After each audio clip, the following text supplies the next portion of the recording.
I mean, I'm only going so I don't get kicked out of the group. I don't really want to go. It'll just annoy me if I'm removed. Fear of missing out.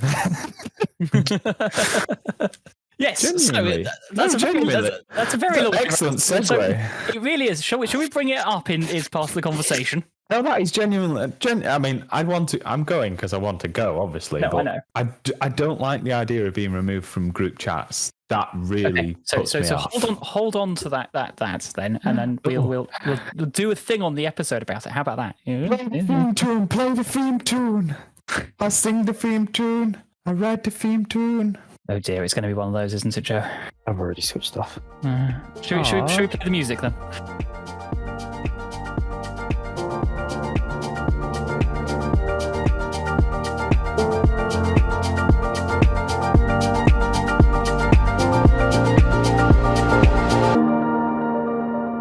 Hello and welcome to Atypical, the podcast. This is where we discuss and explore life from a more atypical perspective. My name is Simon Heath, and I'm joined by returning co-host Joey. Hello. Hello. And also returning guest star, Sam. Good evening. Welcome back. Because it is evening when we are recording. Yes, and we're going to confuse the listener by releasing this at 6 a.m. Of course, we don't know when you're going to listen to this, if it's in your car, in the shower, other places people listen to podcasts. Good, whatever time of day it is. In the shower, that seems like a... I do, yes. I listen to a podcast in the shower. Yeah, very good speaker. Well, no, just my phone propped up in the sink normally. It's quite a, yeah. It's very, very effective, that. Just put your phone in the sink and it acts like an amplifier. It's fantastic.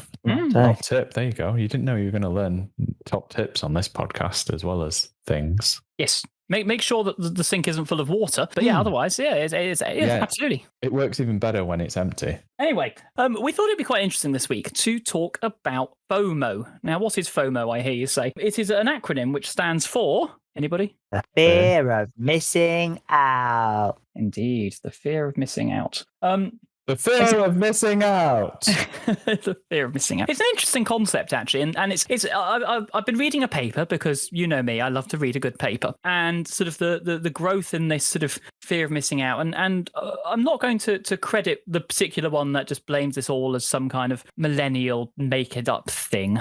A millennial, of course, being someone born after about 1984, because I think it does apply to everyone of all ages. I mean, certainly I get the fear of missing out sometimes, although maybe that's because I am a millennial. I don't know. What about you two? Do you ever get the FOMO?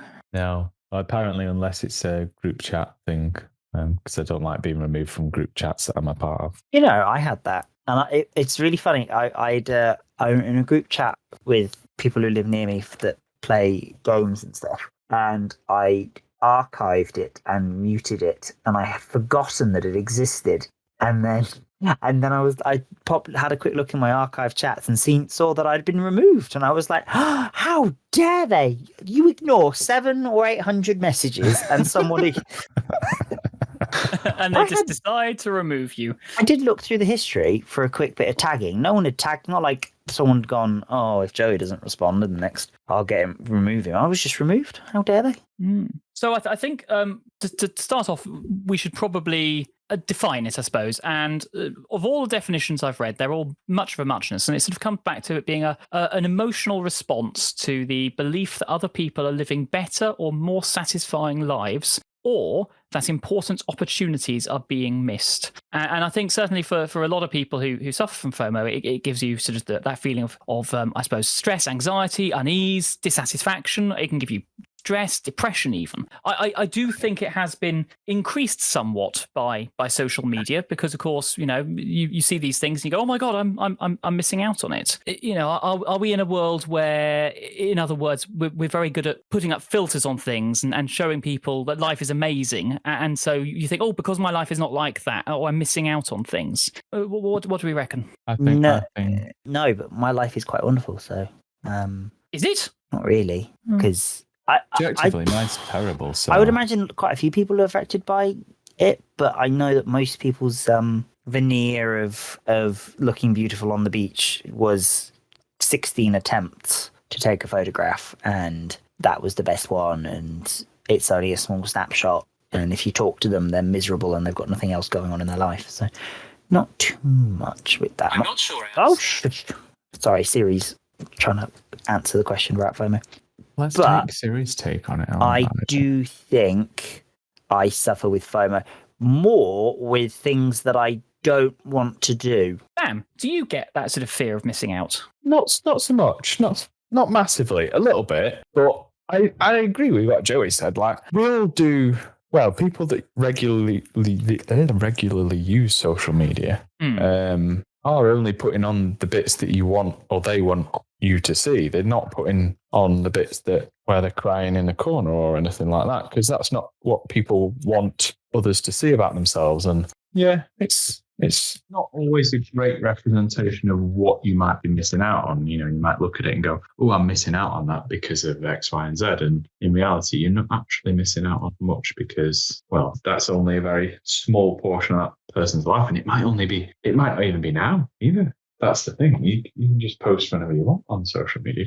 But yeah, so fear of missing out. I don't suppose... I see how it's very, very easy to sort of get drawn into that, especially because of social media and sort of the impact it has on our lives. And I think it's something in the modern world that you can't really escape from now either, can you? You can't sort of go realistically. I mean, you can do, but it would be very difficult to sort of just say, I'm not doing social media. You know, it'd be very hard as well because you'd have that fear of missing out to get over. If it was sort of impacting your life. Does that make sense? Yeah, absolutely. If it was impacting your life and you thought, oh, right, well, and you identified it as well. So what I'm going to do is not use it. It could make the problem worse, but I suppose you wouldn't know unless you tried and sort of give it a go, because it might really work for somebody and sort of say, I don't want this in my life. Well, that's a really interesting way of looking at it. So, we know that the technology has quite an impact on this. You know, the social media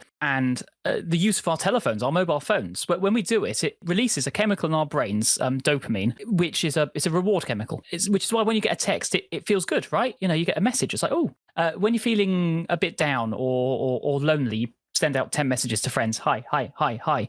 Because it feels good when you get that response back. It's that why some people using Instagram will go and check how many likes they've had or how many interactions, you know, because they get that little hit of dopamine. When that then slows down, we feel a bit wrong. And it's I mean, this I think is it goes again in biology, because, you know, it's one of those, it's, you know me, dopamine is the same chemical that makes us feel good when we smoke, when we drink, when we gamble. It's highly addictive. You know, this is why we have age restrictions on smoking and gambling and alcohol and sex and all those things. But we don't have an age restriction on social media. And so we get addicted to it from a much younger age. And we start building up this we start seeing people doing stuff on social media, and we fear that they are living a better life than we are. So are we implicitly telling ourselves from a younger age that we should be anxious and we should have this fear that we're missing out on something, and thus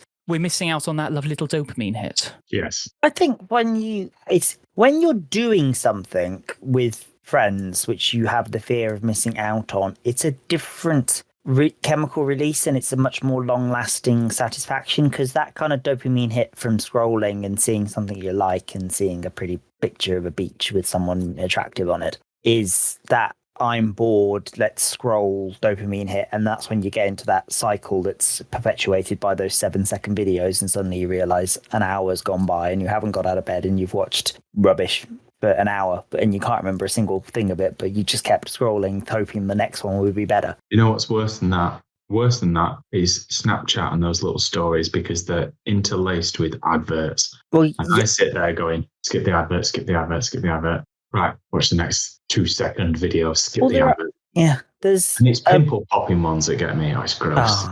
Gross. I love it. There's bit the Snapchat was started doing like series, weirdly, to continue the podcast's obsession with Tom Daly.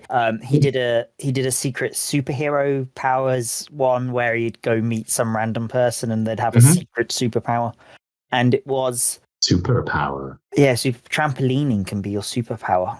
fuck off. We sometimes get people talk about autistic superpowers, and I'm not sure if trampolining counts as that, but you know. Well, it was like people used it as that when they kept saying this is my superpower, and it was their thing they did to unwind. And I was like, that's not a superpower. It's the thing you do for unwind, and it's a bit kooky and good for you because it gives you that sense of stability and that sense of confidence and everything else that goes with it. But it's not like, oh, by the way, you all know me because I make pottery, but actually my secret superpower is that I can do a handstand on one finger and collect money while doing it, and I've saved 15 charities. What do you want?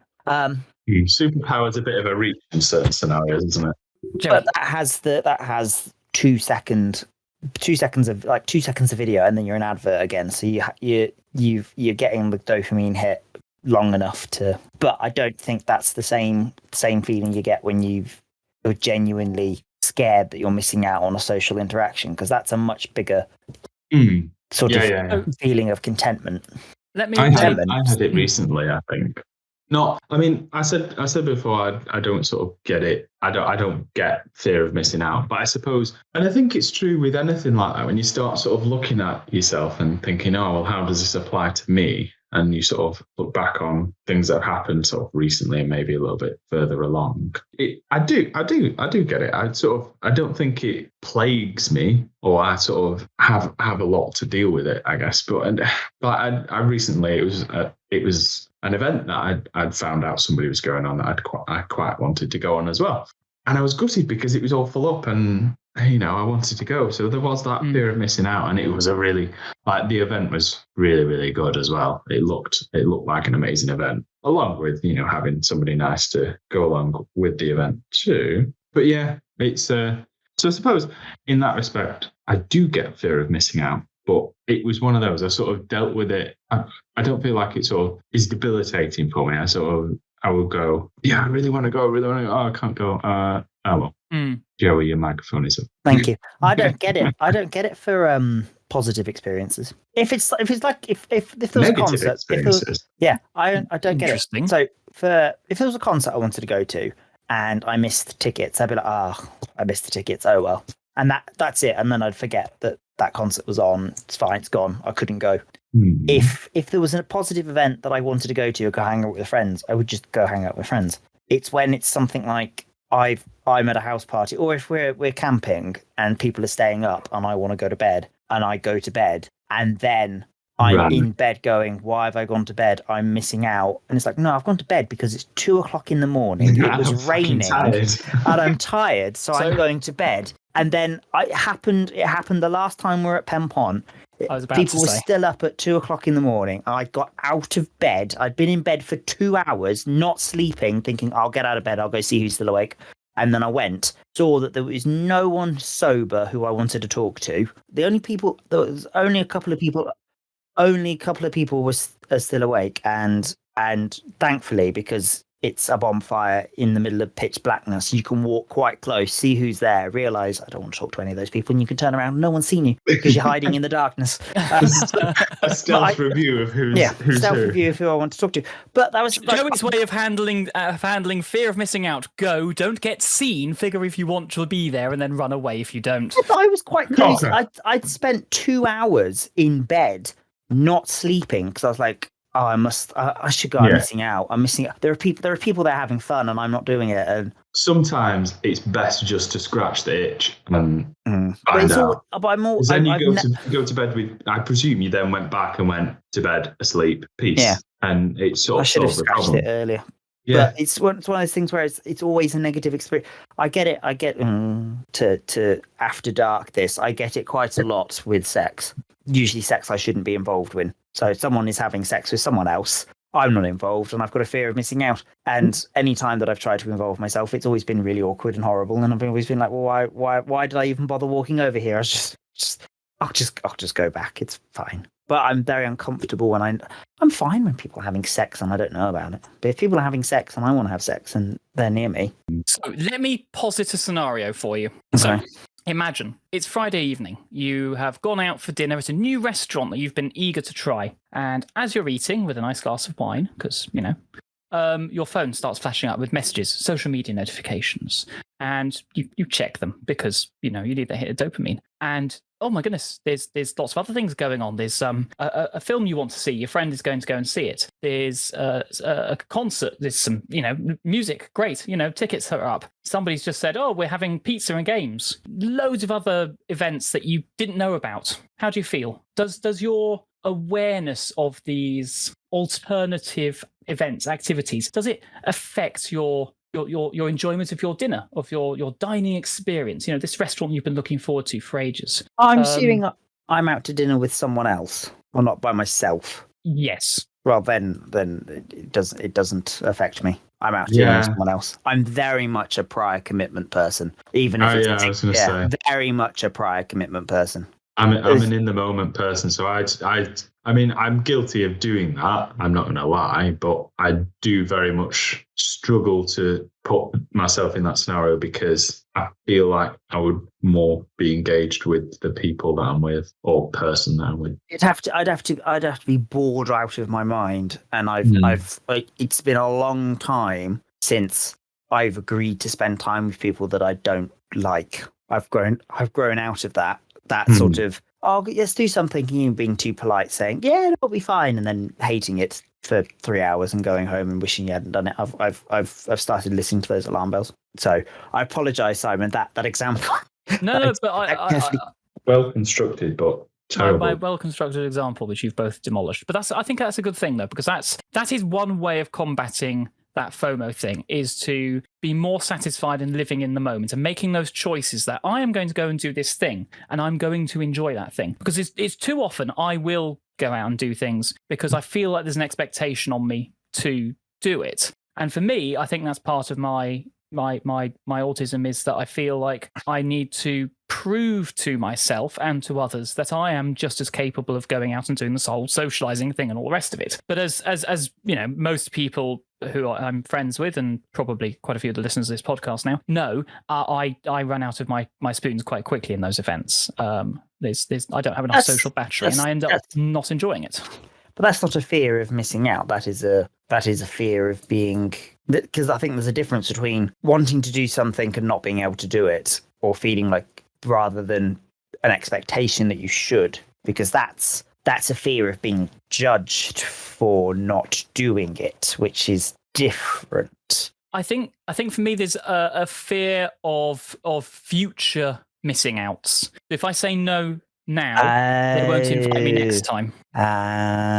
So yes, for me it's the not today, one step down the road. So for years and years and years, I when I worked shifts, I would have to say no to events, to barbecues, to seeing friends, because I was working shifts and I couldn't get leave without a year's notice. So consequently, people just stopped inviting me to things. And so I had this sort of gap afterwards where I just didn't have people to hang around with or things to go to, because all the people who used to invite me to things said, well, he's never going to say I'm going to come to it, so why invite him? Now maybe that's unique to me, but no, I mean that 100% happens, and I can understand that. Yeah, one, people who stop inviting you to things because you always say no for a legitimate reason, probably not your friends. But I do appreciate, like, I have invited many people to many things many times, and I do stop inviting them. But it's never been, I've never had a legitimate reason. I've always had faffery. Fear of missing out in the future. So if you had the spare spoons, the event that you've been invited to, would you have enjoyed it? Or is it a fear? Are you saying no to an event you don't want to go to, but you're going to go to it because you think there's an event in the future that you will want to go to? I think I could probably say yes to both of those. Right. I certainly know there are things I go to which I might have enjoyed more had I had more social battery and energy. But as much as anything else, that might also be because the people that I was there with, I wasn't getting anything back from. To the latter, yes, absolutely. Is if people are saying, oh, why don't you come along to this barbecue or whatever, and I know that actually in 2 months' time that they're also planning to do another thing, and it feels almost like you have to get the stamps in order to be invited to the end point. And I am now actually getting FOMO because Sam has just poured himself a nice whiskey and is currently waving it at the camera for us. I don't have the spare calories. It's incredibly annoying. Oh, it's just because Joey asked me to do it's comparing in my new glass. And I smelt this one in the new glass and immediately went, that smells different to me. And so I've got a separate one. But now my nose is full of that. You've got two different whiskies. You're smelling them and go, they smell different. The same whiskey in it's the same whiskey. In two different types of vessel. One being stainless steel and one being glass. One would assume that it does taste differently. However, I was expecting it to impart something, but it's very subtle if it's there. I'm going to keep using my enamel mug. Anyway, so contract. That fear of missing out. So Sam, you're a mental health first aider. Is this something you've come up against before? This sort of the FOMO thing, the anxiety related stuff, or? I would say if you do struggle with it properly, reach out to somebody that you trust and, say something that you have trouble dealing with this. I think for unless it's an event out of your control. So if you're genuinely getting very upset because people are doing things and you can't afford to go, or there aren't tickets, or you're working, but some of those things are mitigatable with foresight and future planning. A bit of future planning would help you be able to go to things that you are currently missing out on. Because if your friends are doing stuff on days that you can't do because you're working, you can organise a bit in advance, and once that new calendar of things starts being done, that's at a time you can go to, you can. But it's the problem with a lot of anxiety and worry is that there isn't a lot of rationality to it, which is the biggest problem with it. You can't logic it away because you're seeing something and deciding that you're missing out for no reason. Like, you were fine watching Coronation Street a second ago, but now you've seen a picture of someone at the Seychelles, you now suddenly decide your life's shit because you're not sunning yourself on a beach looking at a coral white sand resort. I think, sorry. In terms of what you can do about it, if it's an irrational fear of missing out, which for a lot of people I should imagine it is, there's probably not a lot you can do about it except try to not have those sources of like the things that point out that you're missing out. So I have such a small social media footprint now since I got rid of Facebook. I barely use Instagram, and I don't have any issue with it anymore. But it's, I say, it's like you said earlier, a lot of people are having issues with it being social media driven. And I can't argue with that because I don't use social media very often for that kind of thing. I use it to occasionally look at pretty things or recipes, and then I'm done. So here's a theory for you. Is FOMO the same as or different to regret or anticipated regret? I don't feel qualified to answer that. I'm sort of thinking, regret being an emotion, a sort of a negative emotion about, I suppose, your personal evaluation of a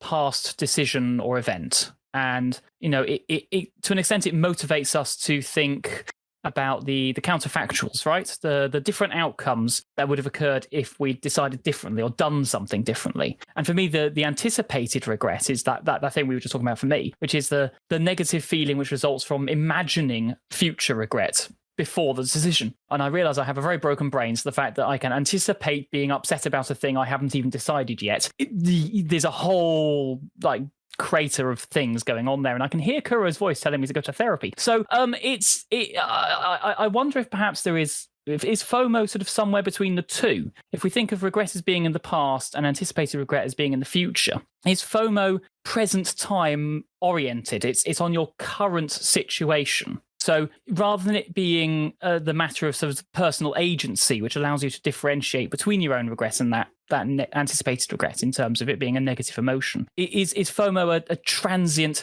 I could be doing that? Or is it an ongoing process? Or is it a remembered one of, I could have, you found out after the event that Joey had a barbecue and he didn't invite me, and I fear I missed out on that lovely socializing possibility. So you can't do anything. I would. I might be wrong, but I see FOMO, which just sounds weird as a thing to say, I'm not gonna lie, but I see it as sort of a very much a present or looking forward, as opposed to looking at things that have happened, if that makes sense. So I'm sure it's linked to those emotions of regret and whatnot, but I think it's more either I fear I'm missing out on something that's happening right now, or something that is going to happen in the future. I'm sure people have and will and do associate it with things that have happened and that they have missed out on those experiences, but it feels like it would be slightly changed. So I guess what you're saying there is that being aware of an ongoing, desirable experience, event, thing might give you the FOMO, but it's not necessarily going to give you regret about a past decision or anticipated regret about that future decision, because it's happening now. So it's an in the moment feeling. Although now you say that, I'm now sort of thinking about things and going, I have looked back on things in the past and sort of gone, oh, should I have done that or shouldn't I have done that, and stuff like that. So it's that's regret, which is it's probably because it's just mentioned regret to that fear of missing out. So if I think it's different from envy, for example. Yeah, but is it different from regret of experience? If I choose to do something because I think I will regret not doing this if I don't do it, is a different feeling to when I feel like I'm missing out on something and therefore choose to do it. Because I think there's a difference between feeling like you've been left out and therefore you're doing it because you feel like you've been left. So I think it has a slight dink on your pride if it's something you're being excluded from and therefore missing out on it, or it's a fear of not being part of the shared. Because if it doesn't matter how big or small an event is, if it's good, there will be some added value to the zeitgeist of your friendship circle, and therefore there'll be an in joke. Oh, that funny thing that happened. Do you remember when Sean fell over and farted and you weren't there? You missed it. So well, I think that brings in a certain level of envy, because that creates a sort of almost a target thing, right? Yeah, but future-based regret. So me thinking I will regret it if I don't go is in my head a very different feeling, emotion, because that's quite a logically based. I'm going to regret this because they're going to have fun and I want to do this too, so I should go even though I'm tired. Whereas when I get what feels like FOMO, it's like, oh, I should go because I'm not going to do the thing that other people are going to do. I know they sound the same, but in my head they're clear as night and day as being different things, and I have not the ability to articulate it, I don't think, but they are different in my head. I think what you've sort of outlined there is your particular fear is that sort of social exclusion. Do you feel that most of your FOMO comes from the fear of missing out on that social connection? I mean, do you feel like that is something that drives you, and so that fear of that social exclusion creates FOMO for you? No, because. Okay. But only because as I said earlier, I only get FOMO in the negative. So if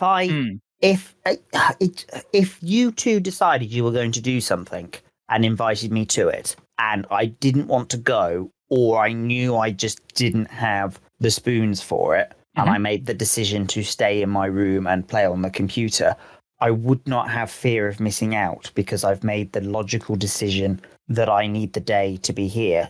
I wouldn't be thinking, good God. And if I changed my mind and decided I'd made the wrong decision, I would just go. But I don't think I would. If I'd actually made the decision to not go, then I've made the decision not to go for a reason, and therefore I'm okay with it. It's possibly when I don't know what I'm missing out on. So if I know what I'm missing out on, it's less of a draw. If I didn't know what people are having fun and they're having conversations and stuff's happening, but you don't know what it is and you don't know what they're doing.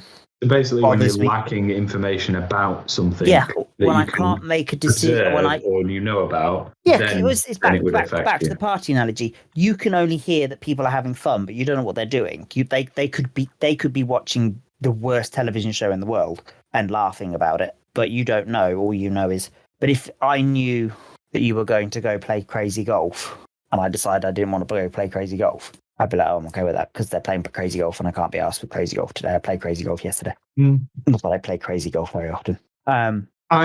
I feel like I do want to say, though, if anybody's struggling with stuff like this, they really should reach out to somebody and go and try and find somebody to talk to, because you shouldn't feel like you're that alone. And there's so many people out there willing to listen to you, even if it is just somebody that will listen to you, you know, that you are feeling this way. And it's something that I've obviously come to sort of be more aware of after. You know, that people don't talk about stuff enough that's bothering them, and that social media doesn't help, but, you know, it does sort of make us think that people won't listen or aren't interested because they've got these wonderful lives going on, and who would care about me and my insignificant problems? But it's not true. You know, there's genuinely lots of people out there that would love to hear and talk to you. So if whilst we're talking about this and how it affects us or might affect us, you know, don't listen to us in solving your problems. You need to go and find somebody that can really help you. We're just talking about it in how it affects us in our lives. I just feel that's important to mention because, yeah. Good rule, though, for if you're just struggling with anything is to go find help. It totally, doesn't matter what it is. Struggling is not an existence you should put yourself in. No. You should be thriving, and if you're struggling, you need to go find some help because someone in your life is going to be willing to help you. Yeah. We are a pro helping podcast and pro trans, pro union, pro mental health. You're going to have to start getting like this list to read off because it's getting long. Yeah, and then read it at the start of every podcast. Every podcast that gets a couple of notes longer. Gets an extra pro. The end of like a medication advert or something, and it's just got someone talking really quickly. They're like, may cause diarrhea. Effects may include death. Yeah, exactly. Yes. Yeah, and put a disclaimer at the end. Yeah. We are not mental health experts. If you are suffering, please go and seek professional help. Don't listen to anything we've said. Please don't sue us. I think one of the ways in which we could try and a physical, easy way to try and reduce that FOMO thing is to change our relationships with our mobile phones. I had a lady in Zumba toning on Friday who every 30, 40 seconds looked at her phone. Mid-routines looked at her phone. And she was distracting me and distracting everyone else. And I didn't say anything because she was new and she hadn't, some people do bring their phone because if there's something going on in their life that's really important, or they've got like a disabled child that at any moment the phone could ring and they have to go to school to sort something out. I've got a couple of ladies who have ill relatives, and if the phone goes, they get out the pool and they go solve said problem. So as she was new, and at the end of the class, she said, "No, it was brilliant. I loved the class." And I was like, "You're going to be here next week?" And I was like, "If you are, the phone's going out the window," because she wasn't enjoying the class because she couldn't be. But she said she did enjoy it, but she couldn't possibly have been getting what everyone else was getting out of it because she kept looking at her phone. For, I assume, fear of missing out. I tell you what, do you not see? To me now, I look at hear that situation, and I would be in your position. I'd be going over and going, "Is everything all right?" She clearly was, because I noticed that you were looking at your phone. Yes, but through most of my class. Dreadful with social confrontation, but if she's there next week and she does it, I will. I will be saying, like, if the situation at home is this bad, I don't think you should be in my class. You should probably be dealing with that, or please put your phone away. You are distracting me and everyone else in the class. Take this moment to enjoy it for yourself. Give yourself permission to switch off and have a bit of time to yourself. So I think that's quite a good way of looking at it. Is about removing that temptation entirely. So if you can't control it, yeah. Well, yes, but I think for that initial stage, if you're an alcoholic, you take the alcohol out of the house. Sometimes you need to. You don't bring it back. You have just made me think, because if I've started messaging someone that I find quite attractive on a certain dating platform, Yellow Facebook. Yeah. And but it doesn't even have to be that. It could be any messaging platform, to be honest. If I think they're about to respond and I'm going to bed then I will roll over, check my phone, and then roll back over, go and try to go to sleep. And then 5 minutes later, like, maybe they've messaged me. And that's probably I think is a classic case of that. Yeah, I would say that's very, very suggestively FOMO, because I can respond in the morning. What am I missing out on? Are they going to stop loving me? Are they going to stop wanting to talk to me because I've ignored them at 1 o'clock in the morning? Well, then that person probably isn't worth talking to. But you're like, oh, I need. But I think that's again the dopamine hit of wanting.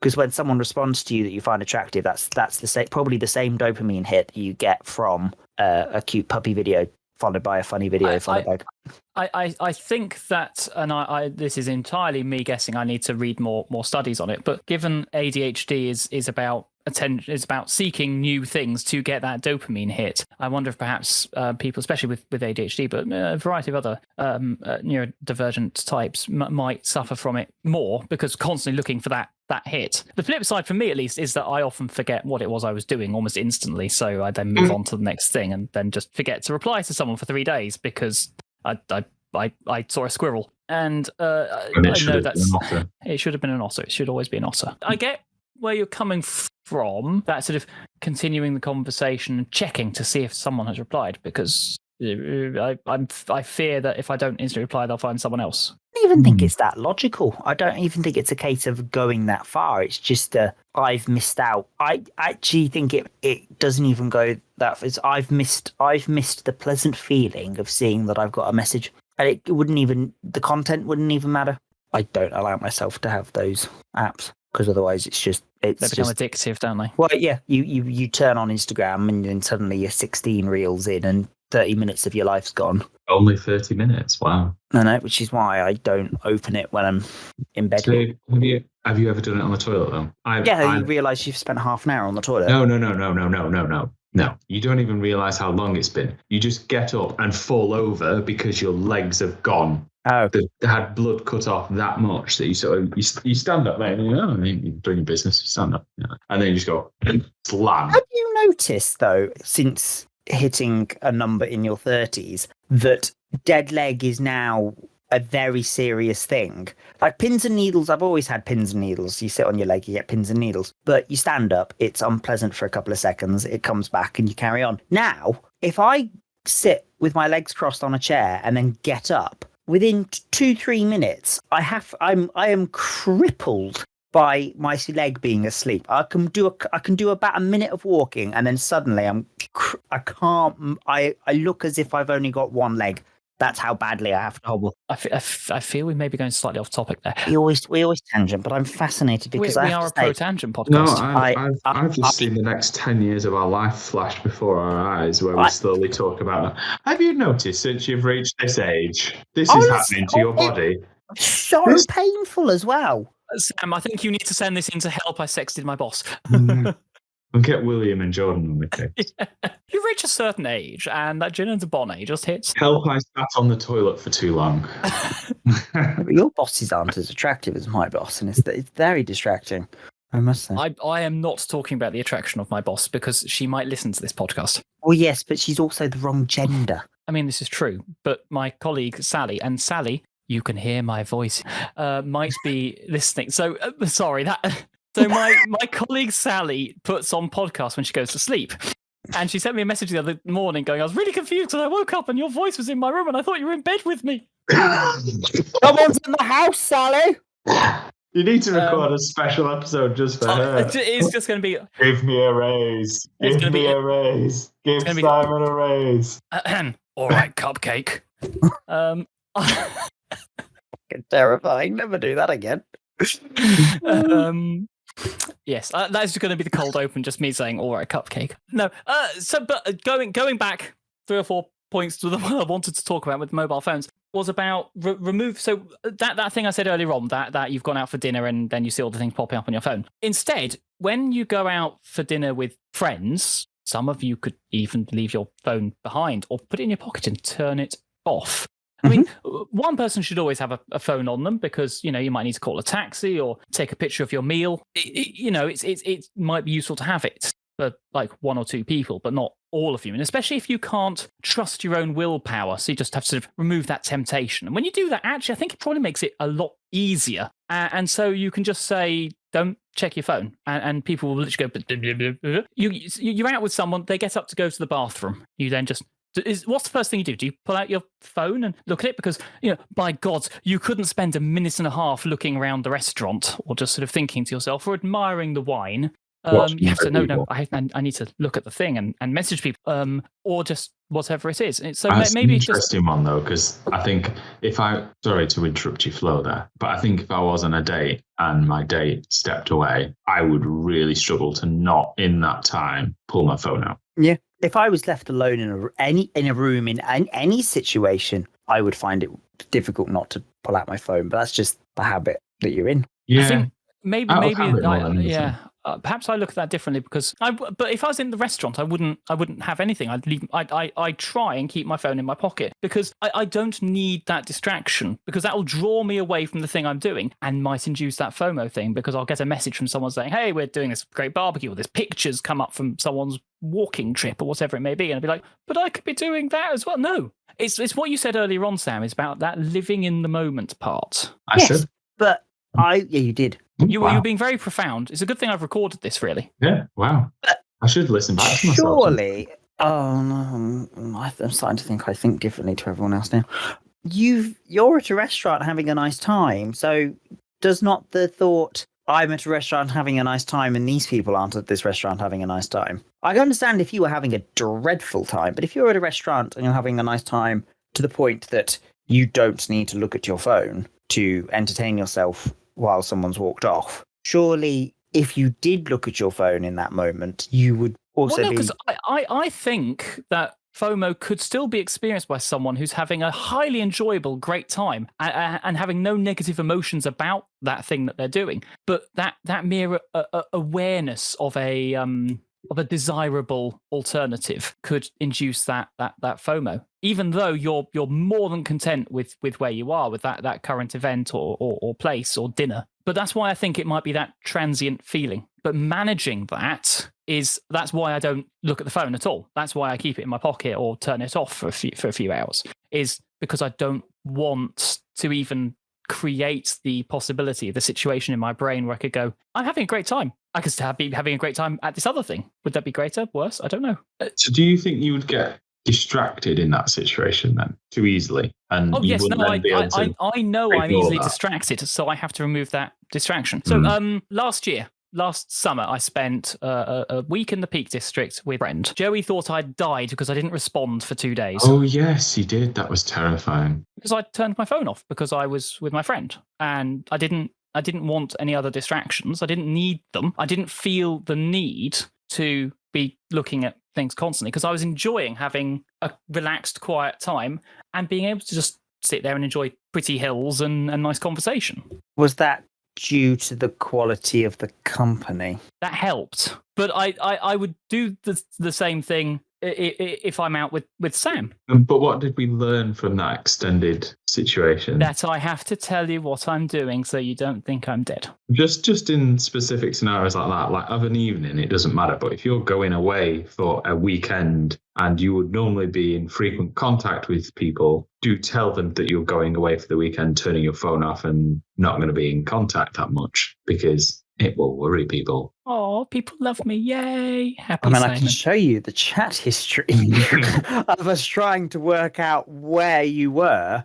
And then someone remembered. He's like, yes, he's in the Peak District.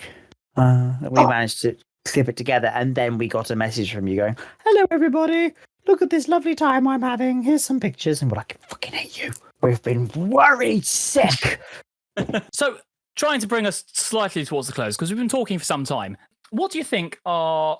One, do we think that FOMO is a perfectly normal and rational thing to feel? No and yes. Yes and no, sorry. In yes. the order you I'm just going with the yes.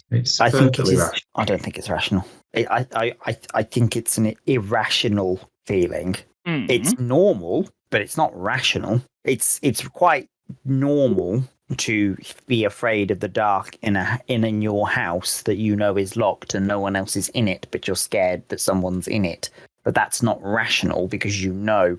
And I think FOMO is not rational because you've got the fear of missing out on something that you couldn't go to or didn't want to go to, or like, if you could go to it, you would go.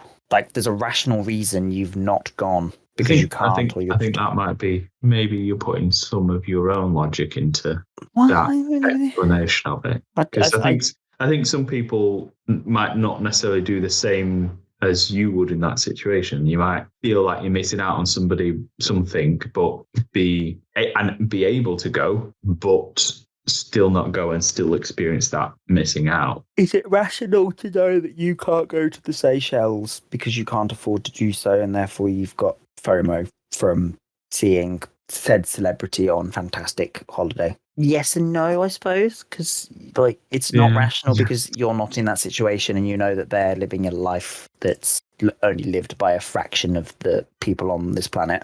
So anyway, so I think mostly it's irrational. But that's because of how, again, back to fear. It's fear of missing out of something that I've actually made a sensible decision not to do because I'm tired or I don't want to do it. I don't like the people are going, and then I have a fear that I'm missing out on that event, and therefore sit there pacing like, I should go. I should probably go to the thing that I've decided. And that part of it is irrational. I'll look at you in a very different way when we're around a campfire now, and you're yo-yoing between the campfire and but if I'd known you and Simon had gone to bed, I thought you were still up. On the Friday night, I was the last one up around the fire at 2 a.m. So everyone went to bed quite early, and I was just sat there chatting with James. So we've discussed the rationality. Sam, what do you reckon are some ways that we could deal with FOMO? Either avoid it or mitigate it. Talk to people. Talk. I'm a big advocate of talking about problems that people have, and even just people being there to listen to you. I believe quite strongly in the sort of less literal interpretation of a problem shared is a problem halved sort of thing. So even just talking that you have a issue with something, thanks Joey for distracting me, it helps. And I think if you sort of talk through things like that, if you do have fear of missing out, you will be able to talk through with that with most people, and most people will come to the same conclusion that we have come to, and you will be able to talk about it and realize that you're actually probably not missing out on anything. And focus on doing things for yourself. Do things that you enjoy so that you're not sort of scrolling through something, or focus on your own sort of self and self-improvement, and whatever that might be. Identify something that you want to do, go and do it, make it happen, because you can do it and stuff. I think if your fear of missing out is rational and you are having a chat with someone about it and trying to get a bit of support and a bit of help, I think you would be able to, with the aid of a couple of your friends, be able to come up with a set of plans to mitigate what's happening that you feel like you're missing out on. And I think if it's irrational, like you are seeing other people's lives on social media and feeling terrible about it, I think you do what works for people who are having a substance issue, and you not that they would do the second part of this, but you get rid of it. Cut it out of your life and see if it improves. If I want some more? Oh no, because what I was going to say is that you would then slowly reintroduce it and see if you were okay. But I suppose people probably do when they're possibly, if they're not quite sure if they're an alcoholic or not, and they're concerned about it. A lot of people do dry January just to make sure that they're not an alcoholic. I think if you do dry January, you're more likely to be an alcoholic. You're giving yourself a crash sobriety because you're worried about the fact you're an alcoholic. Anyway. But you would then, if you weren't an alcoholic, you would probably slowly reintroduce alcohol back into your life and try and do it in a way that is not detrimental or not giving you concern. You might not have had a detrimental problem with it before, but you were worried. So you gave it up for a bit. Did things improve? No, alcohol wasn't the problem. So if you're genuinely having that anxiety and fear of missing out that isn't resulting in anxiety is probably just very manageable. But if it's genuinely cripplingly anxiety ridden for you, then cutting that out and finding a coping mechanism for dealing with not having that interaction in your life anymore would probably be very beneficial, until you're in a position where you might find that once you've sorted a few things out in your life and you're feeling a bit better about yourself, you can actually have those same interactions you had before and they don't bother you, because you're mentally a bit more secure and a bit more stable in yourself and just a bit more content. Because we all know that there are things that bother us when we're happy and you shrug them off, and when you're sad, the exact same thing, and you fall apart. If you've had a bad day and you then stub your toe, it's the worst thing in the world, and you think, whoa, why is me? Everything's gone wrong. God, now I've stubbed my toe. It's just another thing that's gone wrong today.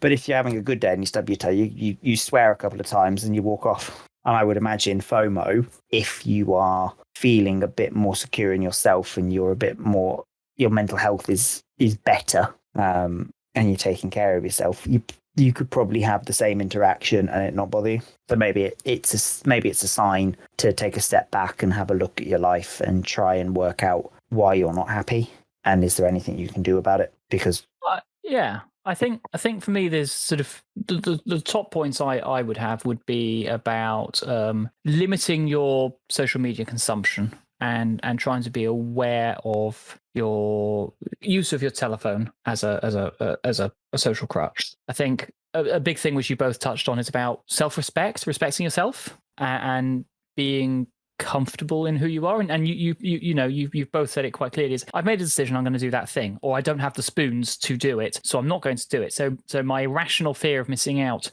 is me knowing the fact that I can't do it anyway. So why am I afraid of what I'm missing on? I think there's probably something there about how we focus on ourselves and our own development and who we want to be. So that be, I don't know, hobbies or finding other things that you like doing. But I think especially your point there, Sam, is that if you have that fear, is say something to someone, talk about it to get that irrationality out, and a certain level of managing your own energy and expectations. Yeah, we're seeing a lot more of sort of mental health come into sort of a bigger part of our lives nowadays. A lot of big companies are sort of getting involved with it and realizing sort of the improvements in it can make to their workforce. So they're making sort of resources available to them, to their employees, which is great. But if you don't have that sort of connection at work, there are still people out there that will listen. If you don't have lots of friends around you that will listen to you, there's still people out there that will listen. It just, you might need to do a little bit more Googling. Yeah, but do reach out. I think that's probably a good place to start winding up. As we've said on previous episodes, if ever you're struggling with something, tell a friend, tell somebody about it, because it does help to share these things and just to discuss them with people. But I think the other thing I just want to sort of say is that some of the stuff we've discussed today can be quite thought-provoking, even potentially it might cause some upset to people. When we face these things, they are challenging to us, having to think about who we are and how we deal with the very complex world around us. And I think I just want to say, obviously, every single one of our listeners is perfect and wonderful and amazing in every way. And if you are struggling with a bit of FOMO, reach out and chat to someone. Any last thoughts, either of you? No. Joe looks like he's trying to eat his pen. I could not tell the difference between the whiskey in these glasses. Okay, good to know. I think we will have to record a slowly getting pissed podcast at some point just to see how badly it ends up. But yeah, it's true. Yeah. So thank you both so very much indeed for joining me this evening. I had a fear of missing out on getting a podcast out this month, so I'm quite glad that we've been able to. We're also hoping to try and record something in the next week or two, which will be our first After Dark episode. Do you want to tell us a little bit about that, Joey? Yes. So Kat will be joining us, who is doing her PhD in neurodivergency and how that sort of Venn diagrams with the sex worker industry. So very much going to be an interesting topic to see not only whether the people are more or less likely to be involved in sex work if they're neuroatypical, but also maybe the darker side of consent and people being taken advantage of, and also but the very much empowered side of it at the moment as well, because we're going through a bit of a sex work revolution where people are very much, because they're in control of it, it's actually seen as quite empowering. Very different to how it was viewed even 10 years ago. So we are a pro personal agency podcast. There you go. But yes. So that we'll look out for that. It will be marked as explicit. So if you don't have that in your podcast apps, you won't get it. We'll be continuing on with all of our normal podcasts like this, and we're hoping to get some of the rest of the crowd back into February. Mysterious Voice may even come and rejoin us. So we have lots of interesting things coming up. Thanks again to both my co-hosts this evening, and I hope that you all have a lovely weekend. Thanks for listening. Bye for now. Bye. Wow.